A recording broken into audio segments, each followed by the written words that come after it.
Hey, everybody, welcome to the Church Media Guys show where we learn how to use and exploit media and technology so that we can take the gospel to the world. I'm Dave, the founder of ChurchTrainingAcademy.com, and I am part one of the Church Media Guys. The second part has just shown up on the screen. My partner, Justin. What's going on, guys? Glad to be here. Hi, Dave. Hi, everyone watching already. Got a couple people in here, our normal fans, Chris and Adam. A couple lurkers on YouTube that haven't said anything. Let's get started and let's audit some live streams. Let's do that. Last week, we kind of haphazardly did it. It was going well until I forgot to change the screen from me talking, and I did an entire audit of looking at the side of my face from the camera. It was horrible and stuff. So Justin wisely said, "You know what? Let's do it again. That way we can have a good recording to use." So we're doing it again. We've got a couple that we did last week that we'll go over again, and then we've got some new ones in here as well. So, Justin, let's start, sir, with Revive Church. I'm going to bring that up.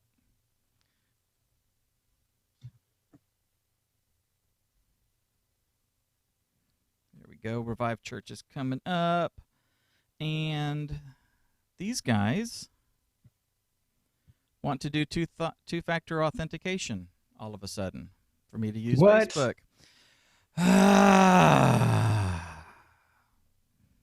Okay, while Dave's doing that, Dave, put it on me. Hang on, let me find you. Son of a goose. Wrong camera.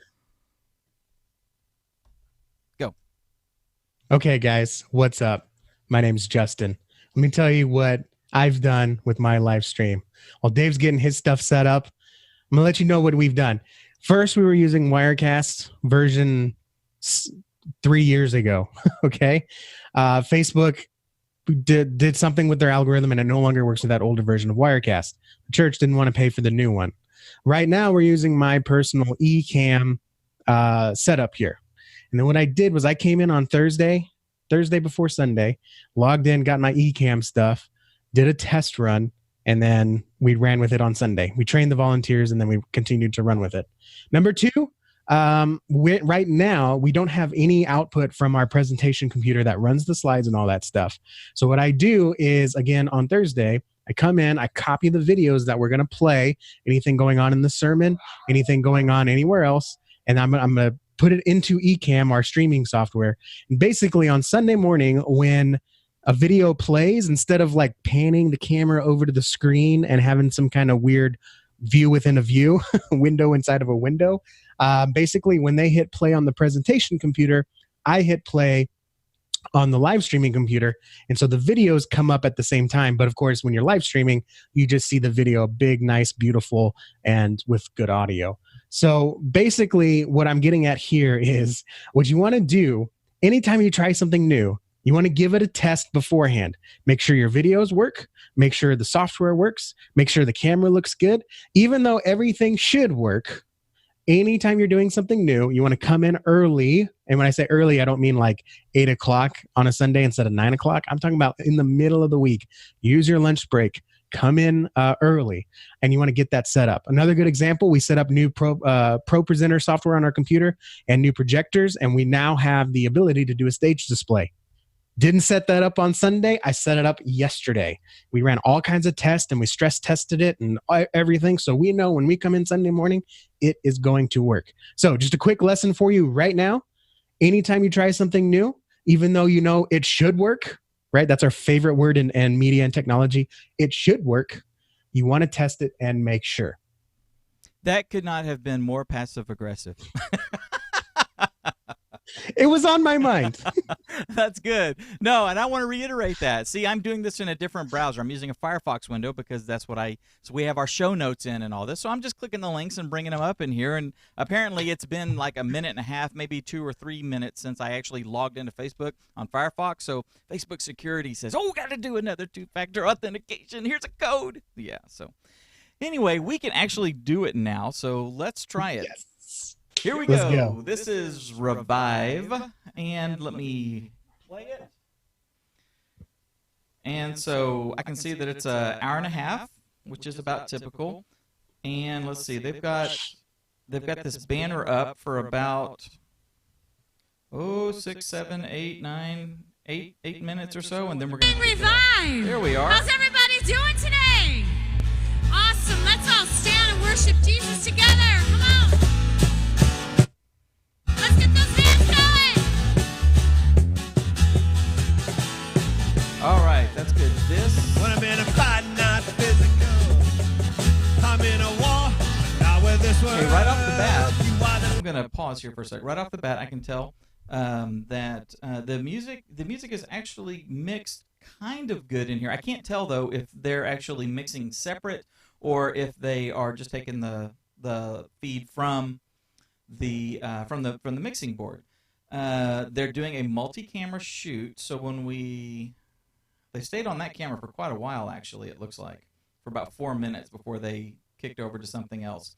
If you have multiple cameras, I would definitely be using those cameras more often. Justin, one of the things that I've learned I learned like forever ago is that our audience has a attention span that's a lot shorter. I mean, television attention span had rules basically where you need to change something on the screen every 7 seconds or so. So every 7 seconds, something comes up, show it another angle, something flies on, flies off, does something like that. You go back and forth between different people, in a chat show, anything like that. And we really need to try to keep that rule, at least initially. Once we get into something like the pastor speaking, and if you have one camera, it's a lot harder to do that, obviously. But if you have two cameras, when you're doing something that there has energy to it, and there's a lot of energy to a worship set and stuff, go ahead and be switching those cameras back and forth. What do you see right off the bat here, Justin? So two things, just a quick technical thing, and this is going to be a little bit of a stylistic difference. But right before you paused it, Dave, I noticed the zoom was a little clunk, clunk, clunk, right?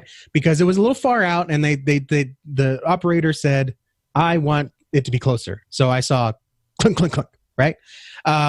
Anytime you zoom, you want it to be smooth, and it takes practice. Right. Okay. I do the same thing sometimes. I got to twist it. My camera, I got to get on my toes to get it because they are set up. And sometimes it is a little clunky, but you really want to get it in there. And then if you want, you can start off wide.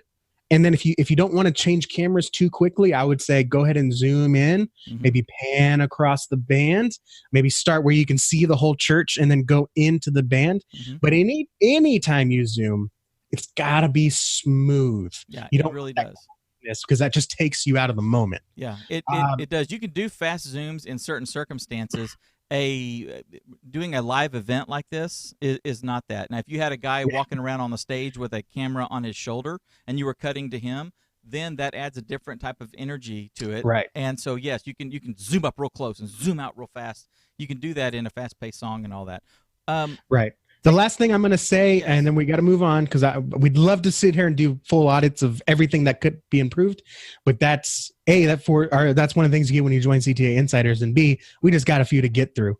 We only got about 30 minutes here. One good thing I wanted to say, they are Revive Church and Miranda is commenting on every comment. Yeah. They're replying to every comment. Someone says, hola from Sanibel. Hey, good morning, Mary. Someone says, good morning from Virginia. Hey, thanks for joining us. Like that is one thing I love to see. Reply to people's comments, engage with them, recognize that they're there. Let me show you one thing before we leave them. I hit it just a second ago. Let me see if I can find it again. It's with, you can probably see it down here in the thumbnail. The cameras, make sure, guys, that your cameras, this one, the coloring amongst the cameras is slightly different. Saturation is low on one, it's high on another. Exposure is high on another, it's low on one. One of the things that we tend to do is we want to kind of set it and forget it as much as possible. If you want to do that, then set it right, and then you can forget it. So don't leave your exposures on your cameras. And this goes across the board. Everybody, if I see this, I'll say exposure problems, and here's your solution. Manual exposures. All these camcorders, I guess unless it's like literally the cheapest camcorder that you're buying that's like all plastic and it costs $50 and it doesn't even have a power supply. Every camera, you can set the exposure manually in one way or the other. So what I would do is go into manual, set the exposure, make sure that it's that things aren't blowing out and that things aren't too dim. Okay, and then you can just leave it like that if you have to do unmanned cameras. So definitely take a look at that. Let's see, Justin. Let's go take a look at Alan Trebinski. Awesome. Yes. Yeah. While you pull up Alan, Chris in the chat had an amazing recommendation. If you have multi-cameras, if you can't perform a movement live on camera, you can always change shots, and then you can change the movement on the camera when it's not live. Does that make sense? Very much so. Very much so. I like that. Thanks, Chris. That's one of the reasons that you have multiple cameras, is so you can hide fixing things. That's right. All right, let's take a look at Alan's church here. Right off the bat, one of the things, and we looked at them last week, Justin. One of the things that I like that they're doing is they're using their stage space really well when it comes to the video. This area right here in the middle, right above the drummer, that's just black curtain, and that's where they're putting the the lyrics for their songs. They're putting those up there. They're putting the scripture, things like that. They're using that space, even though it's really not a screen. And so I think that's a really creative way to do it. One thing that I noticed looking at last week's was that sometimes this looks like they're using the stage display. Okay, and that's a trick that I learned, and I actually may have learned it from Alan. That you can mask off part of your stage display and use it. I would just move these things down a little bit so that the ones that are going to be just two lines wouldn't be at the top. Their exposure needs to be tweaked a little bit. Let me see. Let's skip in. They seem to stay on this wide shot a whole lot. It looks like I think it's the whole video. Yeah, the whole thing. It is. Shot. It's just a single camera. For a single camera, it looks really good. Tweak your saturation and tweak your exposure. Once he gets into the message, guys, I would recommend that you tighten up on him and have somebody track him. He's not roaming a whole lot. It looks like it doesn't look like he steps off the platform. So you could frame up. If you have to set it and forget it, you could frame up in this area so that he can pace from the left side to the right side.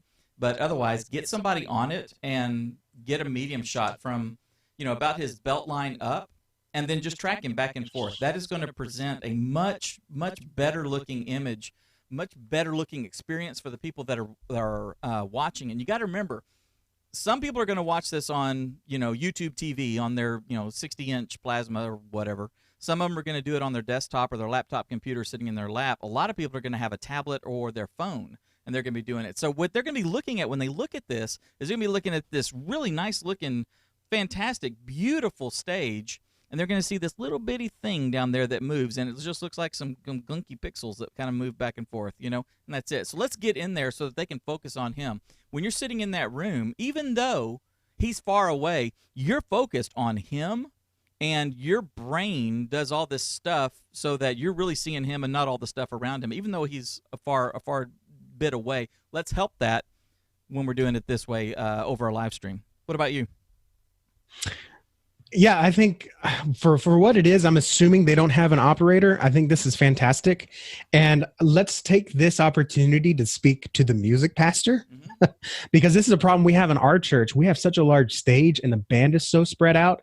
I have to, if we're going to do a static shot and we want the band, it's not happening. Someone's going to get left out because it's so spread. But your band right here in your church is so together. A, that helps with the band chemistry. And B, for us as the live stream, it really helps us if we're going to have a static shot to have everyone together. So that way we can see the whole band. Our attention can be drawn to where we're going. And then also, I got to go back to the comments here because that's my big thing. Someone said, "Good morning. Isn't the Lord amazing? Have a great day, everyone." And no one replied to it. Yeah. So even if you don't have an operator, you can manage the comments from anywhere. I will be at home sick, and I will be managing the comments for my church because I'm probably going to be watching it anyways, unless I'm just dead tired and I'm just asleep.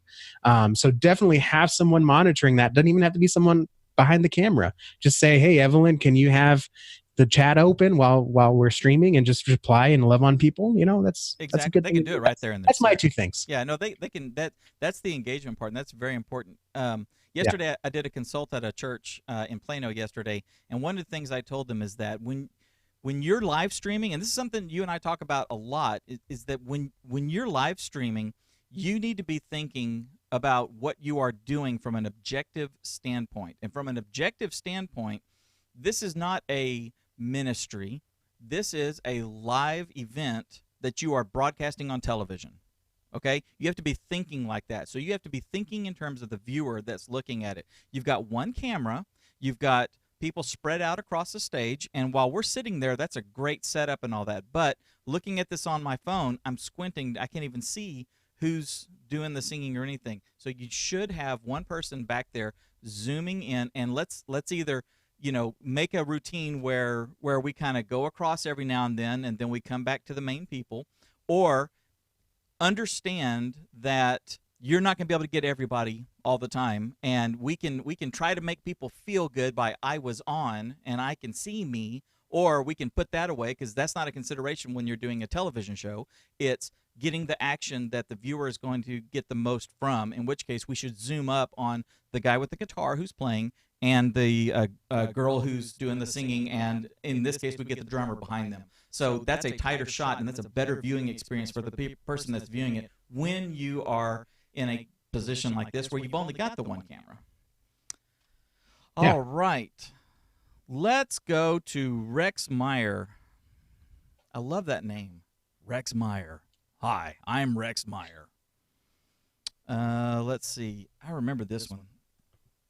Please, Mr. Meyer is my father. Call me Rex. Yes, call me Rex. It's like a soap opera name.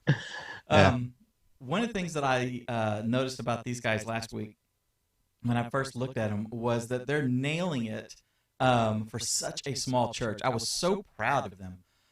This is a wide shot in the back, and one of the things that is going on right now, if you look at this, Justin, the guy is talking, but I'm looking at this nice, 6'2" guy right here in a striped shirt and wrinkled pants, and I'm sure he's a lovely man, but I would much rather be zoomed in over the tops of their heads. And while this guy is doing this, just previous to this, a lady came and lit the menorah.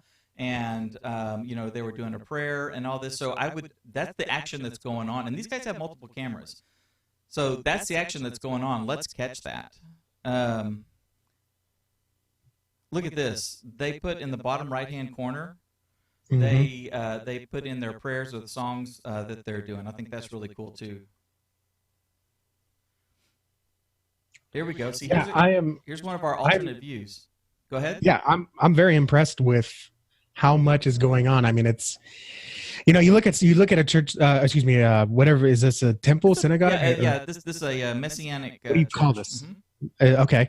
And I mean no disrespect for that, that's just my vocabulary is lacking. But you can tell that the live stream is such a priority. We talk a lot going outside of live streaming.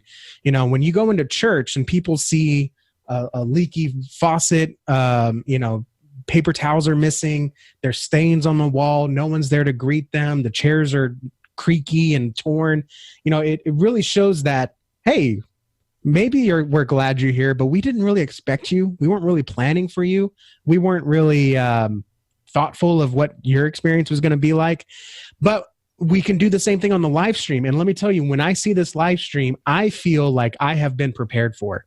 Like, you guys are prepared to have me because you have your was this the one that had, they have the pre-show, they have the titles, they have the multiple camera angles, everything is clear. We're finding a couple of flaws, but I mean, I feel like I have been thought of when I see this stream, because so much intention, especially for as small of a congregation as it is, I have been prepared for and I have been thought of, and I am engaged just in the fact that so much has obviously been invested in this live stream. I agree. So my biggest takeaway from this is I feel welcome here. Yeah, which is funny to say about a live stream, but they've obviously done so much preparation here. I am not an afterthought. No, I am the one being ministered to. That's right. And that's my big impression from this. Yeah, they're doing this as an on-purpose ministry channel. I mean, we got people in the room and we got people online.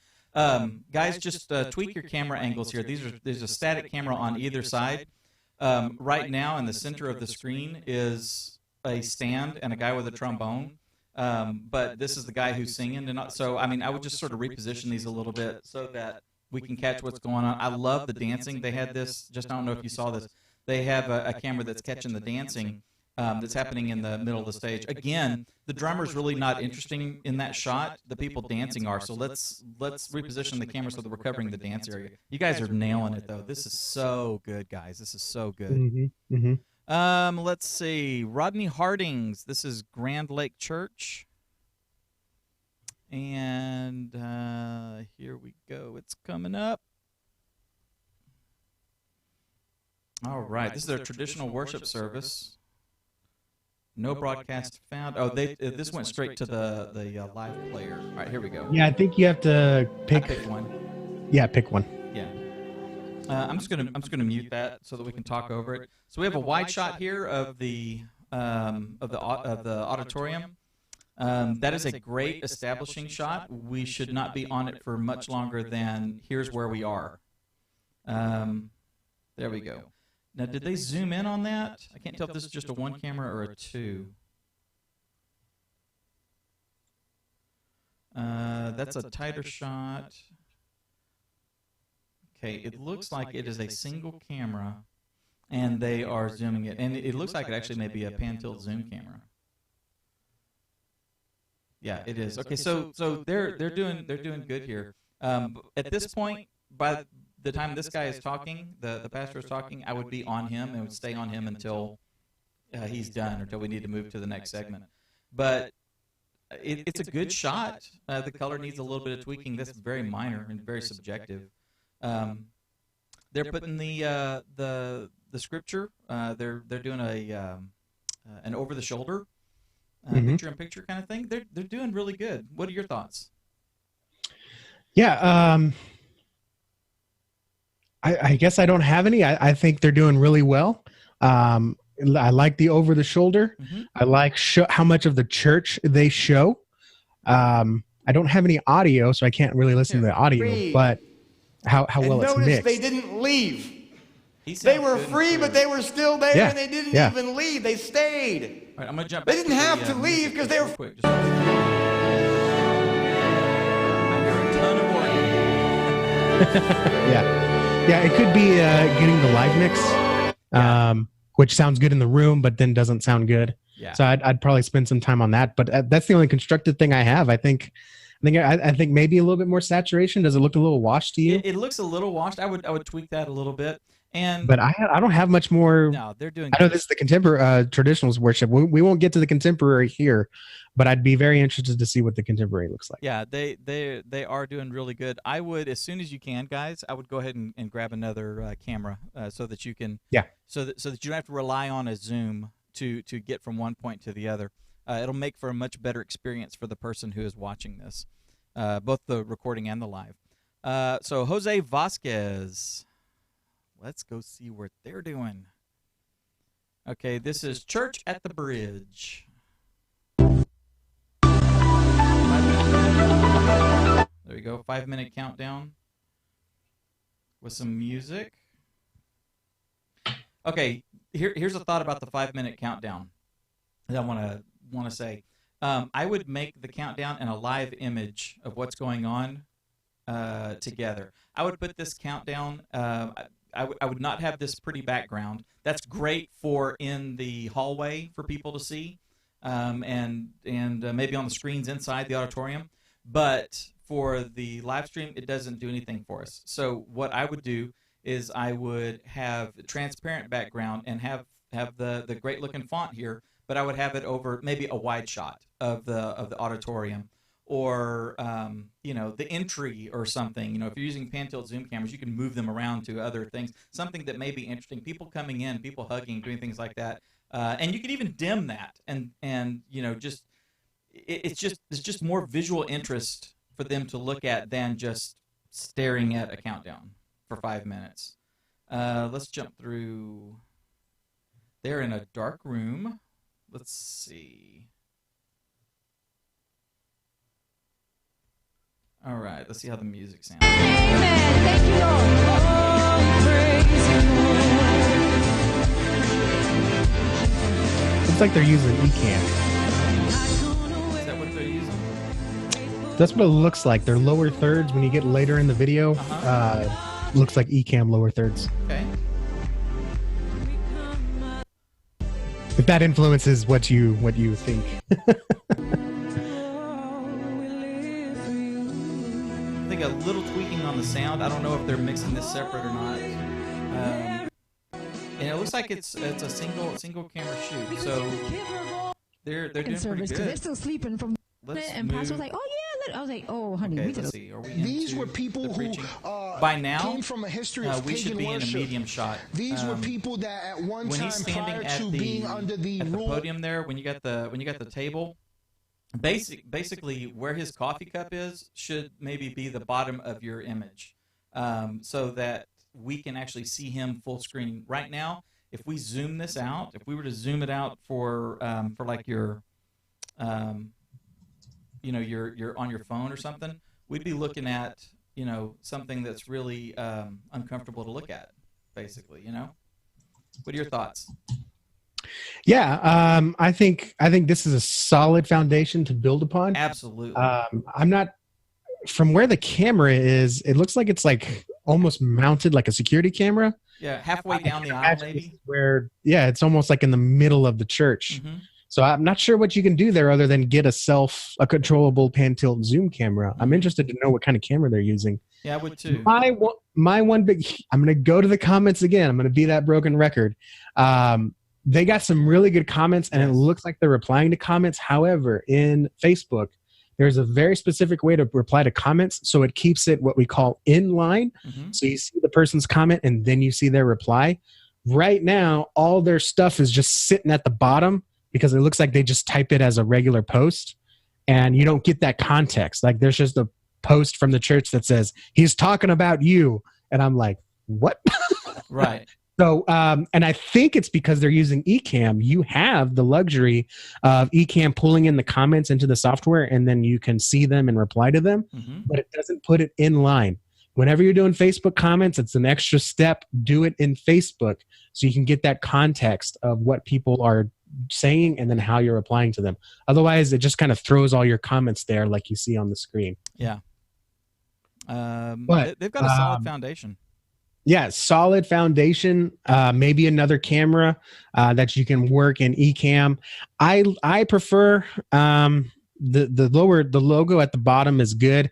The red kind of sticks out like a sore thumb. I would just go with a transparent background, or maybe try doing a transparent red, like a 50% transparent, or maybe 60. Yeah. Just so it blends in a little bit more. But I really like that y'all are using that so people can see the verse there. Yeah, that's great. Yeah, it does clash with the lighting in the room. You could always go with like a gray or like black and like you said, a 50% transparency. That way, regardless of what your lighting scheme is, it would it's kind of like using beige. Yeah.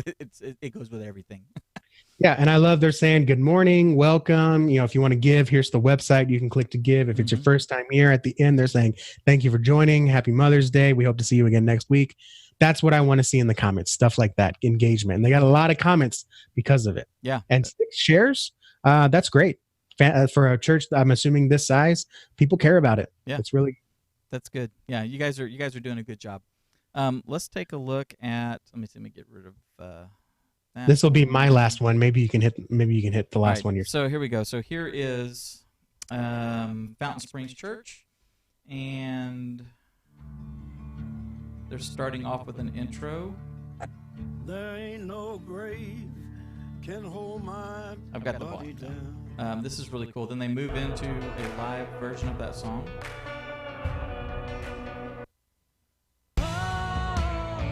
These guys are doing really good, and it looks like they're also mixing their audio separately.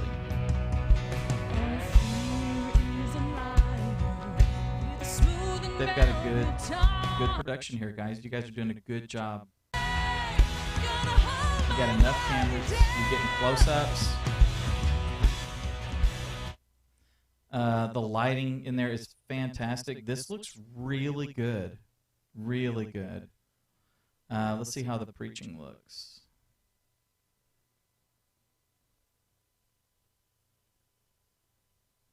By the way, this shot, when I talk about the medium shot, medium close-up, that's what I'm talking about. This shot, waist up, that kind of a thing, that gives you enough room for him to move a little bit without you having to just constantly move the camera. But it keeps him where we can see him when we're looking at it on our phone. This is really good, guys. What are your thoughts? Yeah, this is what I think we all strive for. They have the tightness, they have the diversity, they have the slides going on next to it, they have the lyrics underneath it, they have, I don't know how many different views. My only pet peeve, personally, letter outlining or stroke. We left that like 5 years ago. So just as a personal thing. Where are you seeing that? Their lyrics, basically their lyrics, if you want to go over them during the music, they both have it. They have it both stroked and shadowed. What I like to do is do a crisp shadow, not too spread, offset, a few pixels off of it, and get rid of the outline, the letter outline. It doesn't match the feel of the video to me. Right. And I think if you did that, especially because you got a great font, all caps, shadowing versus outlining looks really, really well with that. So I would say get rid of the stroke. Get rid of the stroke. Maybe you need it for what background slides are using on the live screen, but on the stream here, it just takes me a little bit out of it. And again, it is kind of a pet peeve when I tell people when we set up ProPresenter or slides, I say get rid of the outline. You don't need it. So I would experiment with that for a consistency thing. Justin, what I would do, if you notice this wide shot, everybody's dark down in here, and because this is the dark part of the room, and we can see the lyrics really clearly. Once we get up here, the lyrics start. It's hard for me to. There you go. The lyrics can get lost in some of the lighting and stuff, which is why you're talking about doing that. But for consistency across the board, I would have maybe a bar going across here at 50% opacity, something like that, so that it's basically these words are always going to have a dark background to a degree, whether it's right here, whether it's right here on her. Where'd she go?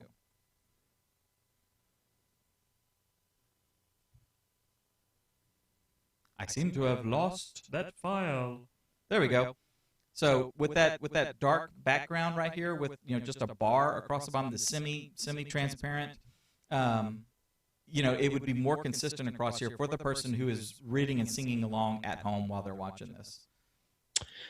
I'm going to send you a message real quick. Okay. I want you. It's a really good example of kind of what I'm talking about. Let me pull up my messages to Dave. Oh, it's being so slow. Everything's running.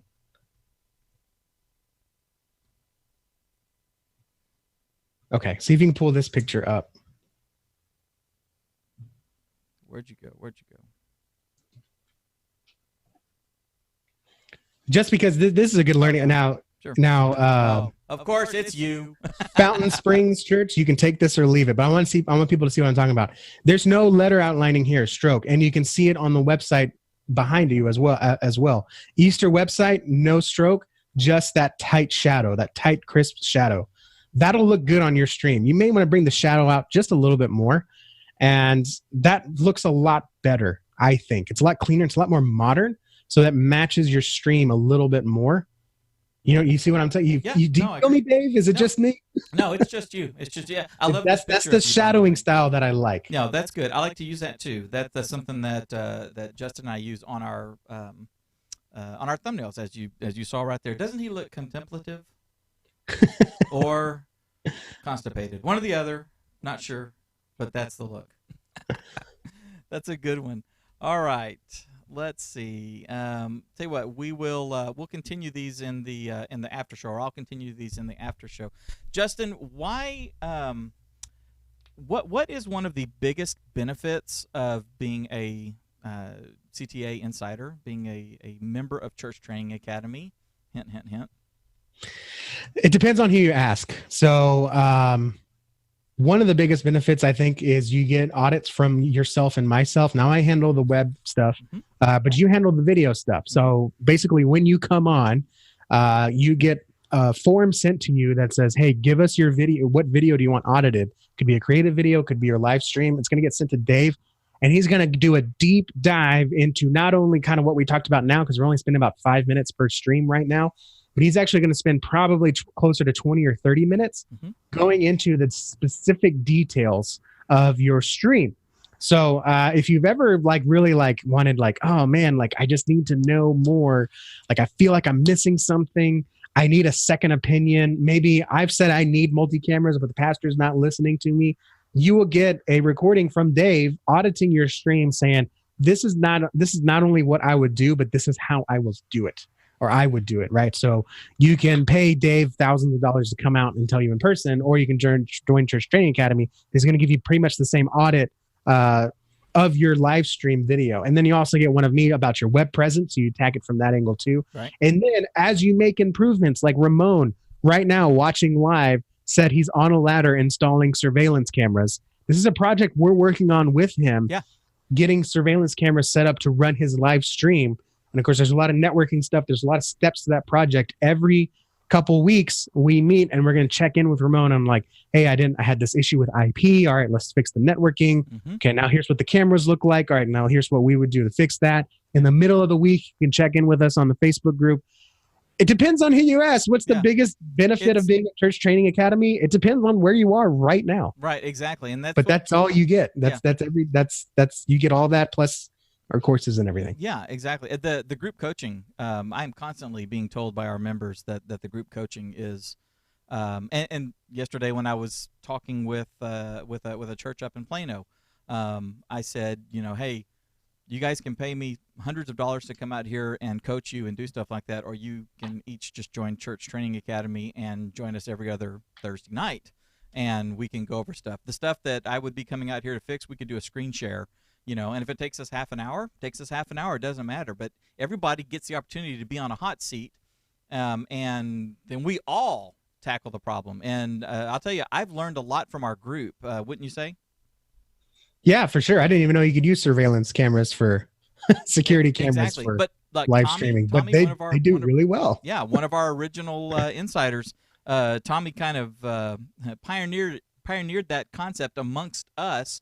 And now Ramon's trying it for an install he's doing. So I mean that's cool stuff. So anyway, guys, if you are wanting to take your media and your technology, your marketing, things like that, with your church up to the next level, then you need to go to churchtrainingacademy.com/join, become a CTA, Church Training Academy Insider, and we will work our tails off together to help you get up to that next level. Yeah, and get in right now while we're still growing and smaller, because we have the opportunity to give you that personal attention. Yeah. Someday you will not be able just to message us. Someday we won't be able to jump on the phone. Jumped on the phone with a CTA insider, helping him work through a certain obstacle he's got going on. We're not going to be able to do that forever. You get in right now, you will have that opportunity. Yeah. We have freedom and flexibility right now. We can have that time to be more personal with you and help you with your projects right now. Yep, I agree. It's going to be even more expensive later. Yeah, definitely. When you hire us, we get expensive. You win, but we get expensive. Yeah. All right, guys. Thank y'all so much for watching. Thanks for joining us. If this has been helpful to you, then by all means, let everybody in the world know about it. Most importantly, take what you've learned today and use it to go change lives.